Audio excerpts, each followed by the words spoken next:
Salut les amis, dernière partie de ces podcasts dédiés à cette expérience sur les CrossFit Games. Aujourd'hui, on va aborder la dernière journée de compétition et sur cette dernière journée, donc je vous rappelle, on part 21e du classement, il reste 3 épreuves. Donc première épreuve de la journée, event numéro 6. On est sur une épreuve en 4 parties. C'est ça, qui est programmé en 4 parties en fait. À chaque partie, ça démarre par 2 grimpées de corde, 10 cales au vélo et un max de thrusters dans le temps restant. Jusqu'à arriver à 75 thrusters. Voilà, donc premier qui arrive à 75, il a fini son event. Si on peut le faire en 2, tant mieux. Si on peut le faire en 3, c'est bien. Sinon, on a 4 parties pour le faire. Là, pareil, on a une première surprise avec Damien, je ne sais pas pourquoi.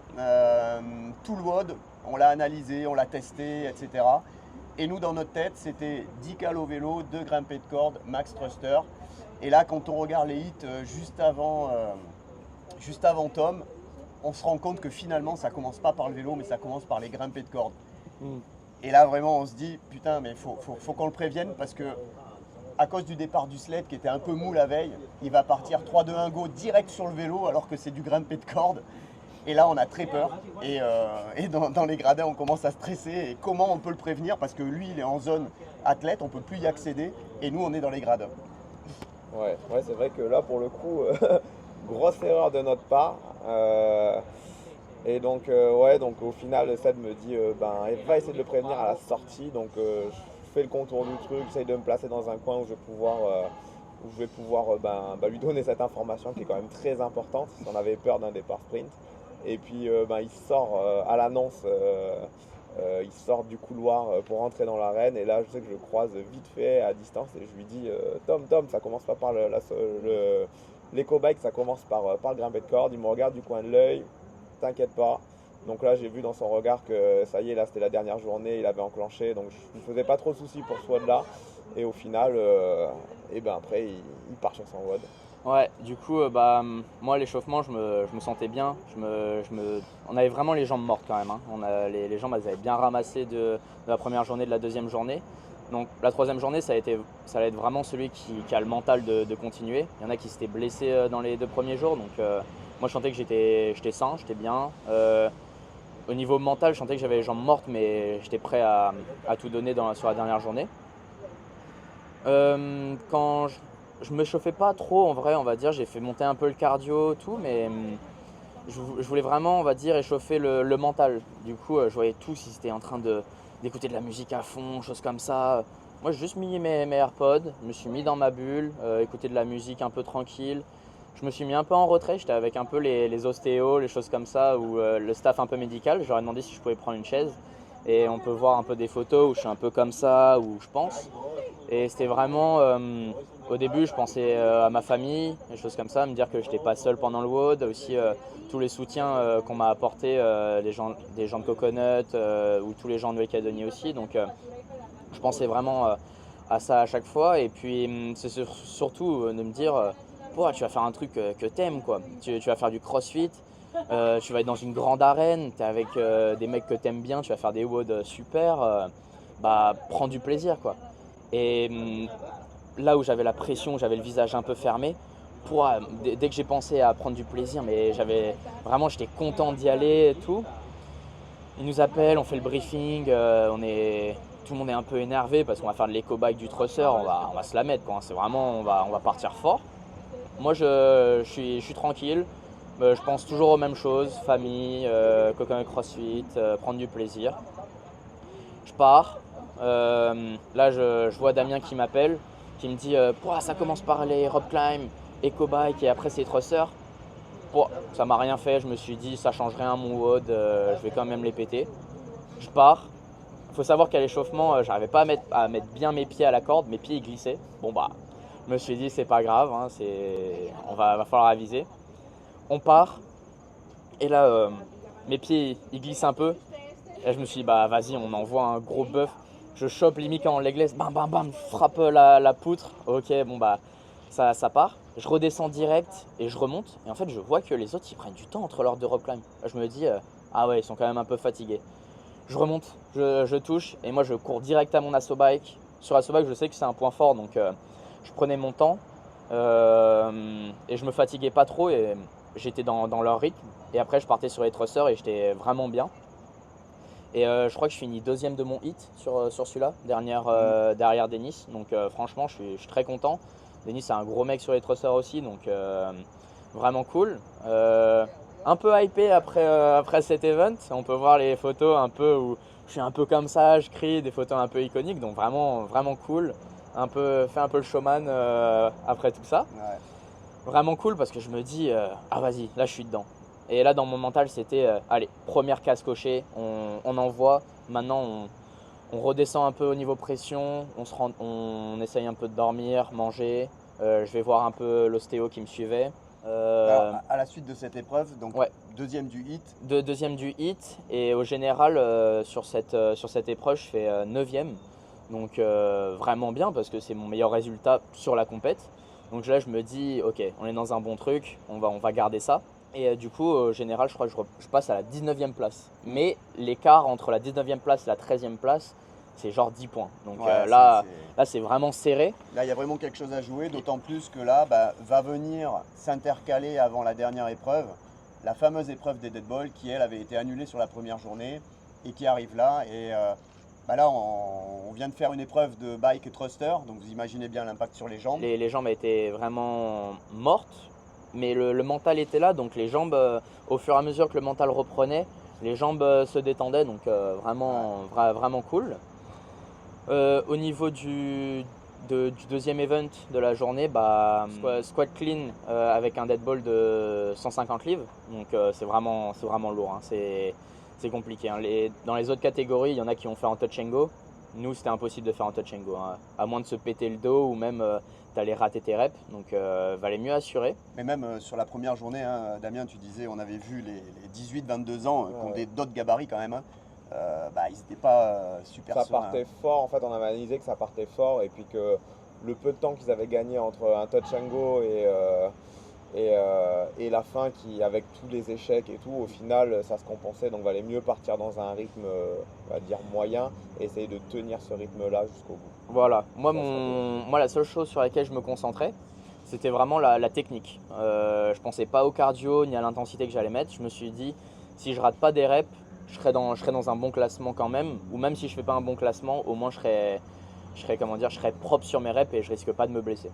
Après, les games, c'est parce qu'en compète ou dans un WOD de classe, on voit souvent comment on peut gagner du temps, comment on peut aller chercher des points en plus. Là, il faut savoir que les games, c'est quelque chose, c'est un week-end, c'est sur le long terme. C'est-à-dire que ce qu'on voit aussi, c'est la longévité de l'athlète sur les 7 épreuves. Et donc c'est vrai que le but c'est d'avancer, des fois de se dire peut-être je perds une ou deux places, mais par contre là, sur l'autre event je vais être bien quoi. Voilà, on a vu l'Italien partir très fort mais avec un poignet en vrac, donc au final à la fin du week-end ça tombait un peu. Donc là l'idée c'était de maintenir Tom en forme jusqu'au bout. Et on sait que lui, tant qu'il a le mental, même aussi au niveau physique, il y a un peu de fatigue, tout. Il le dit lui-même, il est entraîné à travailler sous fatigue. Et on l'a travaillé. Et au final, je pensais que ça allait être notre point faible par rapport aux autres compétiteurs qui ont l'habitude de ces week-ends de compétition.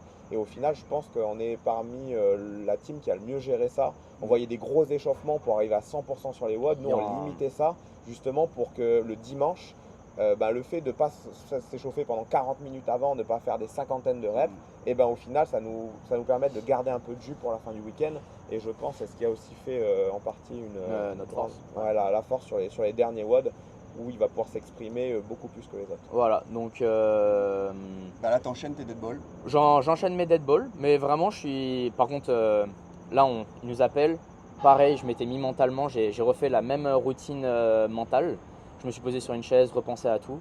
Et là, encore le même feeling de faut que je coche ma case encore. Pouah, et allez, on part. Et là, sur la starting line, ils nous mettent 1 minute avant. Là, je suis comme ça, c'est là, on relâche pas la pression, on relâche pas la pression. Et tout le monde se yeux, tout le monde se regarde, vas-y, on va partir. Et là, je pars, je suis le premier au dead ball. Je crois que je suis allé plus rapidement au dead ball. Et là, je me dis, là, on va pas faire les erreurs où j'arrive, je chope vite et je passe.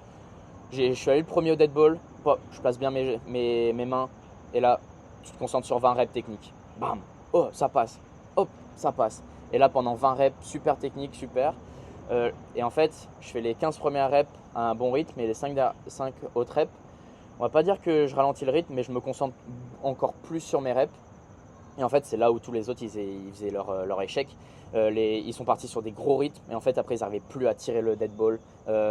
Ça passait derrière, c'était trop lourd, ils restaient devant. Et moi, je suis resté dans mes reps et en fait, je gagne mon hit. Vraiment, le cardio, c'est même pas il est monté où j'avais une grosse intensité. Je suis juste celui qui a été le plus propre et qui avait la meilleure technique. Et je pars, je termine, je gagne mon hit. Et sur le WOD, parce qu'il faut savoir que sur la dernière journée, avec mon classement de la veille, j'étais toujours dans le premier hit qui passe. J'étais toujours dans le premier hit des 15. Et du coup, en fait, les autres voyaient mon score et après partaient sur le WOD. Donc moi, il fallait vraiment que je reste sur ma performance et faire la meilleure chose plutôt que de battre les autres. Et là, sur ce WOD, je fais 8ème. Là, je me dis, oh, bah, meilleur classement sur une épreuve de la journée. Bah, je me dis, allez, encore une cage de cocher. Oui, de cocher. Et non, vraiment super content aussi. Et pareil, je me suis dit, on relâche pas la pression. Il n'y a plus qu'une case à cocher. On se rendort un peu, on boit, on se réhydrate, on mange. Et là, on est reparti sur le dernier event de la journée. Ring Muscle Up, c'était la finale. Ring Muscle Up, Dumbbell Snatch et Burpee Box Jump Over. Donc là encore, hein, on est sur un WOD purement CrossFit. Purement CrossFit. Donc là, il y a quand même il y a des athlètes qui quand même dominent ce genre de WOD dans la catégorie. Ouais. L'idée, c'est de finir fort. En fait, c'est un WOD où il y en a certains qui peuvent être bons parce qu'en fait, tu peux débrancher le cerveau et tu pars comme un fou. Et en fait, il n'y a rien de technique, il n'y a rien où tu peux te dire… il n'y a pas d'élément bloquant. Il n'y a pas d'élément bloquant, voilà. Et du coup, en fait, c'est un WOD pour tout le monde. Donc, tout le monde a ses chances sur un WOD comme ça. Si tu relâches un peu, tu peux te faire déclasser d'un coup. Hein. Et du coup, pareil, il nous appelle. Moi, j'ai fait la même routine mentale. Penser à tout le monde et prendre du plaisir. Et là, c'était vraiment la finale. Du coup, c'était excitant, quoi. Je vois Lily qui passe avant moi.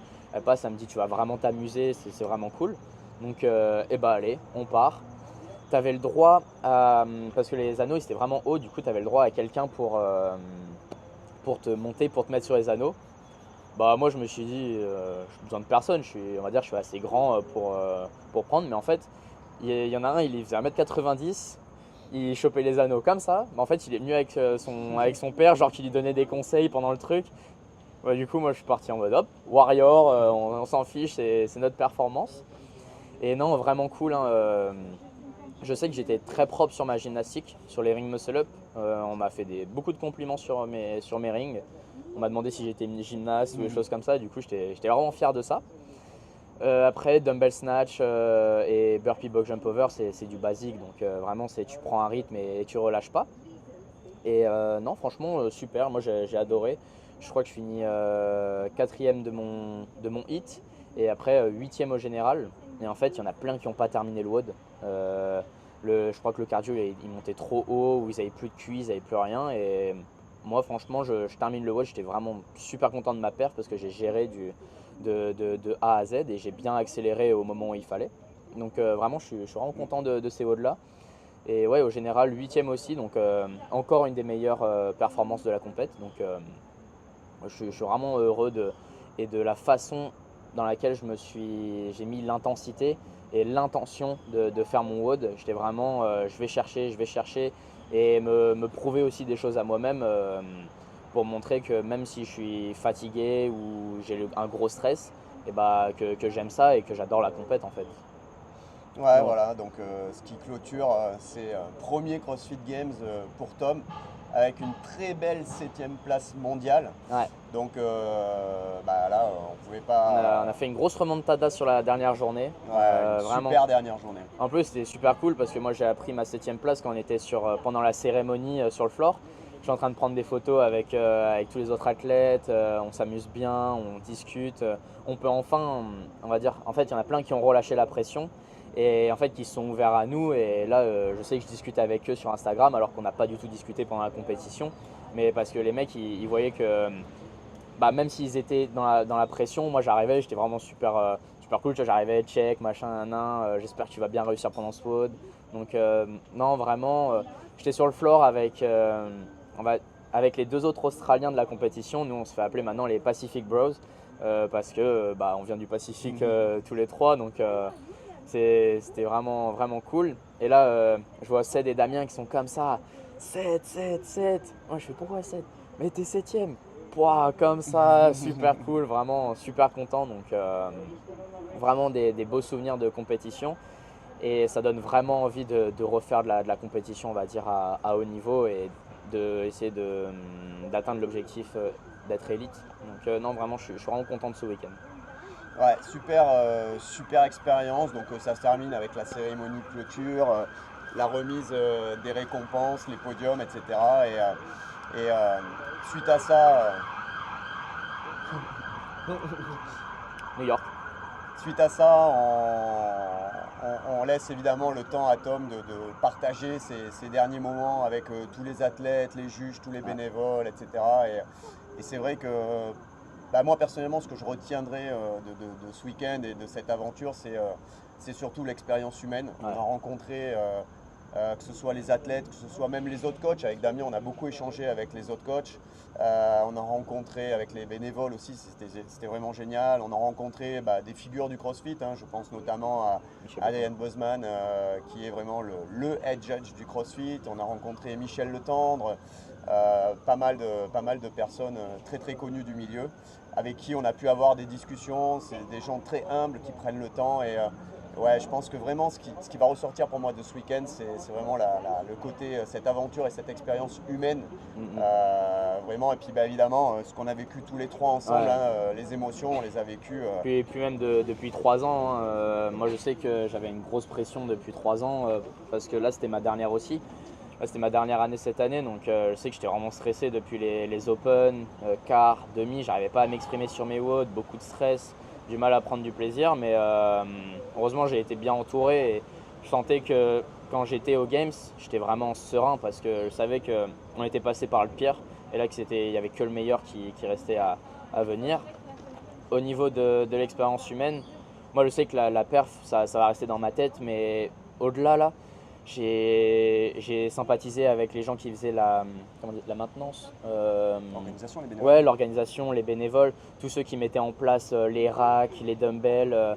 Et j'ai sympathisé avec tous mes juges qui m'ont jugé pendant la compétition. Genre vraiment, maintenant on suit sur Insta, c'était vraiment cool. Ils m'ont bien aimé aussi. Et tous les autres athlètes. Moi je sais que j'ai rencontré un Américain, genre premier jour de compétition. Et après sa famille pendant les WOD, ils m'encourageaient, même les Espagnols qu'on avait rencontrés à la salle, ils m'ont encouragé pendant les WOD. Donc j'ai fait des super belles rencontres et même pour l'avenir, je sens que j'ai fait des belles rencontres.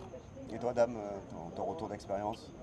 Super intéressant, de beaux échanges, et voilà, des personnes qui sont comme nous au final assez simples, humbles. Après bon, il y a de tout, il y a aussi des gens qui, il y a des gens, voilà. c'est un peu compliqué. Et c'est pas grave, mais voilà, l'idée c'est qu'on a retrouvé des gens un peu comme nous et on s'est dit qu'au final il n'y avait pas forcément que des gros staffs. On a eu les gros staffs, Proven, HWPO. Ouais, HWPO, donc là il y avait du beau monde et puis voilà, des coachs aussi avec l'entraîneur de Pat Vellner. Michel qui est vraiment dans notre façon de penser du CrossFit. Et voilà, donc je pense que ça va nous apporter pas mal de choses pour la programmation future de la boxe aussi. Non, vraiment, c'était vraiment super. Moi, je pense que je vais retenir que les belles relations ou les liens que j'ai tissés pendant la compète. Et au niveau athlète, je sentais qu'il me manquait que de la compétition pour reprendre, on va dire, beaucoup de plaisir à l'entraînement et choses comme ça, parce qu'en fait, ça redonne l'objectif de se requalifier, et tu sais pourquoi tu le fais. Parce que là, je savais que ça faisait 3 ans que je travaillais pour me qualifier, mais j'avais jamais été au CrossFit Games, donc je connaissais pas l'ambiance. Et là, je sais pourquoi les gens ils veulent se requalifier après une première qualification, parce que l'ambiance elle est folle, tu fais des rencontres incroyables, donc vraiment je suis vraiment très content. Ouais, voilà ce qui clôture un petit peu nos podcasts sur cette expérience. Évidemment, on espère qu'on aura pu vous faire partager tout ça. Bien sûr, quand on va être de retour, on pourra échanger sur le sujet, vous raconter de vive voix plein de petites anecdotes, etc. Hein. On est un peu limité par le temps quand on fait nos vidéos. Mais en tout cas, c'était un plaisir de le faire, de le partager avec vous, d'avoir tous ces retours également en off via les réseaux sociaux. Et voilà, on vous dit à très très bientôt. See you guys. Hasta luego.